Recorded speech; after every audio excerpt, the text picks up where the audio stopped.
Assalamualaikum warahmatullahi wabarakatuh. Waalaikumsalam warahmatullahi wabarakatuh. Halo semuanya, berjumpa kami di sini ingin menjelaskan tentang hikayat Ibnu Hasan. Sebelum itu, mari saya perkenalkan diri. Nama saya Aula Sakinah Keisha Zahra dan partner saya Irfan dan saya Muhammad Adian Susti Bukhari. Untuk selanjutnya kami pengertian hikayat akan dibacakan oleh saya. Hikayat merupakan karya sastra lama yang berbentuk prasa dengan mengisahkan kehidupan keluarga istana, kaum bangsawan yang orang pertama, orang suci di sekitar istana dengan segala kesaktian, keanehan dan juga mukjizat dari tokoh utama. Unsur inti tema, latar, alur, penokohan, amanat, sudut pandang, dan gaya bahasa. Unsur ekstrinsi, nilai agama, nilai sosial, nilai budaya, nilai adat istiadat, nilai ekonomi, dan nilai pendidikan. Ciri-ciri hikayat: istana sentris, pusat cerita berada di lingkungan istana atau kerajaan. Anonim, tidak diketahui siapa pengarangnya. Prologis, banyak cerita yang tidak dapat diterima akal. Statis, bersifat kaku dan tetap. Menggunakan bahasa Melayu, menggunakan kata arkais, menggunakan kata-kata yang sudah tidak lagi digunakan seperti syah dan sebermula. Struktur hikayat: 1. Orientasi, pengenalan latar tempat, waktu, dan suasana cerita. 2. Komplikasi, awal mula konflik yang mengarah pada puncak masalah. 3. Evaluasi, penilaian situasi dan pengembangan.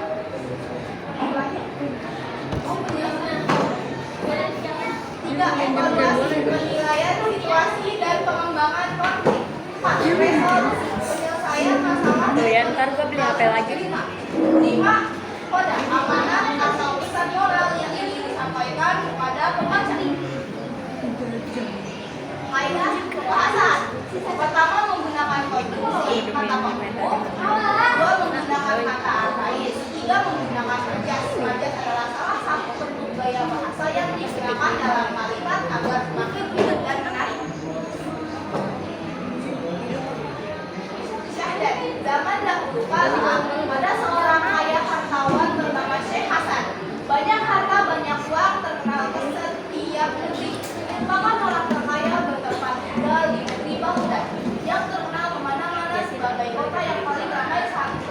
Syekh Hasan sangat bijaksana, mengasihi fakir miskin, menyayangi yang kekurangan, menasehati yang berpikiran sempit, mengingatkan orang yang bodoh, diajarkan ilmu yang baik walaupun harus mengeluarkan biaya, berupa pakaian atau uang partai. Syekh Hasan saudagar yang kaya raya memiliki seorang anak laki-laki yang sangat tampan, pendiam, dan baik budi. Berusia sekitar 7 tahun, Ibnu Hasan namanya. Ibnu Hasan sedang lucu-lucunya. Semua orang senang melihatnya, apalagi orang tuanya. Namun demikian, anak itu tidak sombong, perilakunya kalem, walaupun hidupnya dimanjakan, tidak kekurangan kandang. Namun Ibnu Hasan sama suka bersolek karena itulah kedua orang tuanya sangat menyayanginya. Ayahnya berpikir, alangkah salahnya aku menyayanginya di luar batas tanpa pertimbangan. Bagaimana kalau akhirnya melukai Allah dan aku? Aku pasti durhaka tak dapat mendidik anak mengkaji ilmu yang bermanfaat. Dipanggilnya putranya.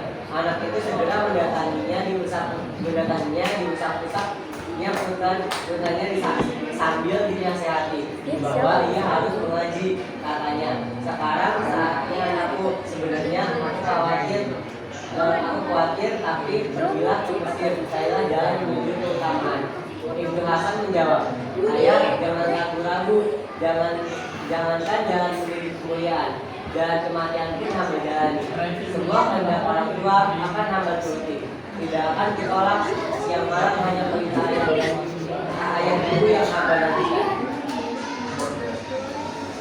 Singkat cerita, Ibnu Hasan yang akan berangkat ke pesantren berpisah dengan kedua orang tuanya. Ayahnya sangat sedih, ibunya tidak tahan nangis terisak-isak. Harus berpisah dengan putranya yang masih sangat kecil belum cukup usia. Apabila anak sudah sampai ke tempat rantau, pandai-pandailah menjaga diri karena jauh dari orang tua. Harus tahu ilmunya, hidup jangan keras kepala, angkuh dan menyombongkan diri, merasa lebih dari yang lain, merasa diri orang kaya lalu menghina sesama. Kalau begitu perbuatanmu, hidupmu tidak akan senang karena dimusuhi seorang. Tidak akan ada yang mau menolong, kalau celaka tidak akan diperhatikan. Berada di rantauan orang, kalau judes akan mendapatkan kesusahan. Hati-hatilah menjaga diri, jangan menganggap enteng segala hal. Ibnu Hasan menjawab dengan takzim. Apa yang ibu katakan akan selalu keingat dan dicatat dalam hati. Doakanlah aku agar selamat. Semoga jangan sampai menempuh jalan yang salah. Pesan ibu akan diperhatikan siang dan malam. Singkat cerita, Ibnu Hasan sudah berangkat dikawal dua pengasuhnya sejak kecil, Mairin dan Mairun. Mereka berangkat berjalan kaki. Mairun memikul semua perbekalan dan pakaian, sementara Mairin mengikuti dari belakang sesekali perhatikan tugas Mairin. Perasaan sedih, prihatin, kehujanan, kepanasan, sama perjalanan yang makan waktu berhari-hari. Namun akhirnya sampai juga di pusat kota negara Mesir. Dengan selamat berkat doa yang juga. Selanjutnya, segera ia menemui seorang alim ulama terus berguru padanya. Pada suatu hari saat berada di luar, Ibnu Hasan sedang berjalan bertemu seseorang soleh yang baru pulang dari sekolah. Ibnu Hasan menyapa, Anda pulang dari mana? Saya menjawab dengan sopan, saya pulang sekolah. Ibnu Hasan bertanya lagi, sekolah itu apa? Sekolah itu apa? Coba jelaskan padaku. Yang ditanya menjawab, apakah Anda belum tahu? Sekolah itu tempat ilmu, tempatnya tempat belajar, berhitung, menulis, mengeja, belajar tentang kata, sopan santun terhadap yang lebih tua, dan yang lebih muda, dan terhadap sama harus sesuai dengan aturan.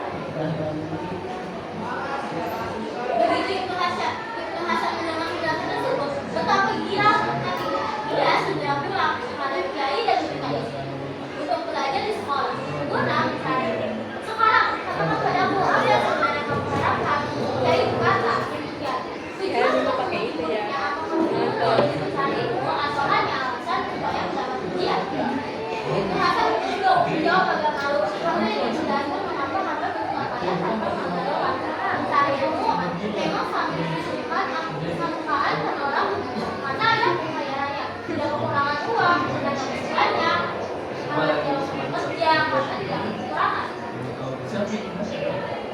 Namun pendapat hamba tidak demikian, akan sangat memalukan seandainya ayahnya tiada seperti jawab tidak semua katanya jatuh ke tangan hamba. Bingung atau tidak datang tidak diurus seharusnya tidak. Akhirnya hamba itu hati bukan bertambah. Sini berlebihan kata kalau hamba ini bodoh bukan tambah kasur bukan tambah kasur. Asalnya anak orang kaya harus berburu. Itulah kenapa sudah ada saya hanya tinggal melanjutkan. Karena itulah orang tua paling tidak harus sama dengan orang tua dan tidak akan melakukan apa lagi kalau begitu. Ibaratnya anak seorang panti nakal tak jadi jauh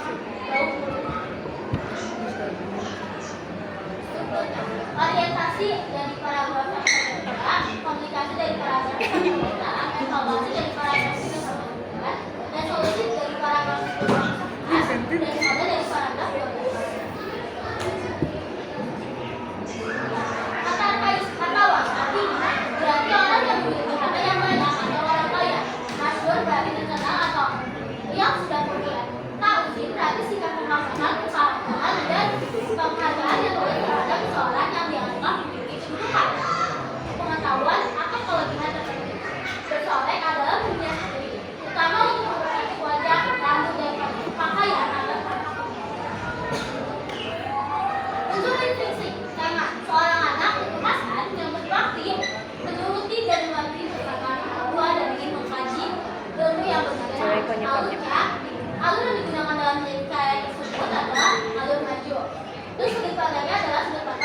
Gaya bahasa yang digunakan dapat dimengerti dan jelas. Unsur instruksi.